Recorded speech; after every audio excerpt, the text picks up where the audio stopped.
Subriel Matias versus Alberto Puello is coming up, and I did one video about this before, and it caused a bit of debate under the comment section.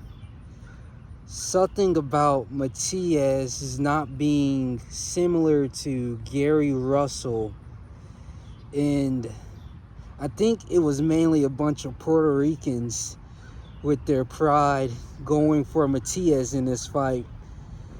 They're like overlooking the fact that Alberto Puello is like the better version of Pero. And Pero dominated all 12 rounds in that last, I think it was Matias' first title defense. So my understanding, not trying to use like triangle theory or anything, but saying that since he beat this fighter could, like, I'm not trying to say that, but it's looking at the styles and the weaknesses within them that I came to the conclusion that Matias is going to get fucked up. Now, I got a few clips that I'm going to put over, and I'm going to kind of describe why Alberto Puello got this fight in the bag. Like, let's just start with Matias. In his posture, his stance, he just stands straight up. There's not much like defensive technique you could gather from that stance. Like, you can try to use all the head movement, you can try to defend with your hands, but that's not doing much when Alberto Puello is pawing, coming in with the jab. And I'm gonna go to Alberto's style, but let me just stay on Matias for a second.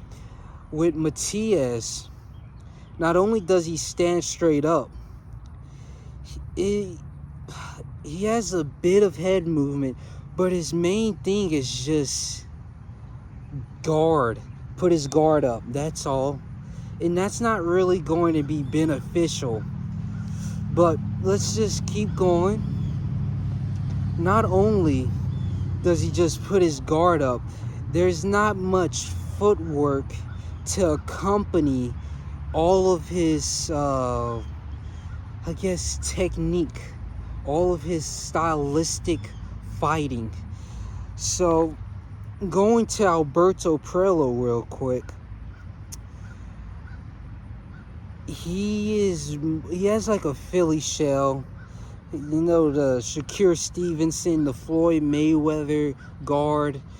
And he, in the Gary Russell fight at least, seems to want his opponent to come at him, because with that Philly shell, they tend to be counterers, however you would say that. They tend to want to counter instead of lead the attack. Now, he will lead with a jab, and he's very good at that, but his whole thing in that Gary Russell fight was waiting for Gary Russell to try to rush in like Matias will, and then countering that attack.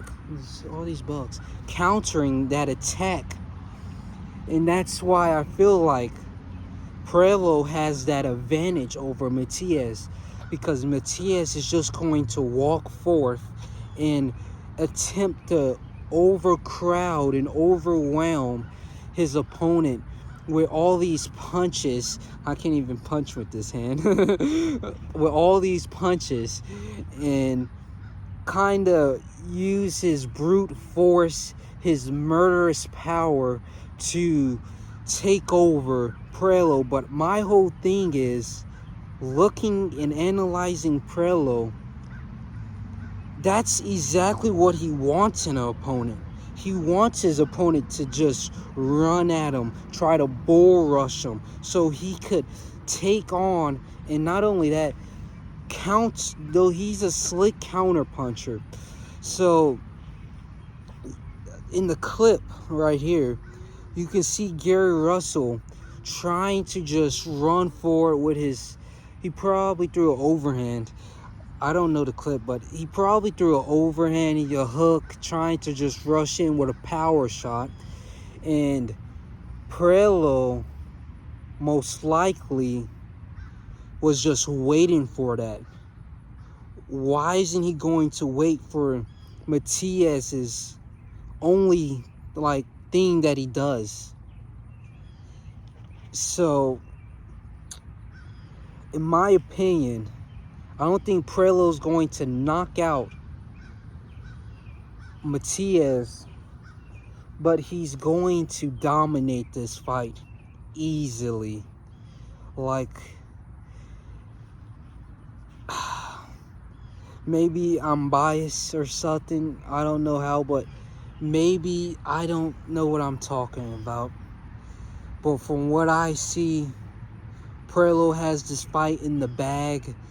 There's nothing Matias is really going to do. He's going to have to completely change up his like way of battling to compete with Puello, in my opinion. There's not, I don't know. That's all I'm saying.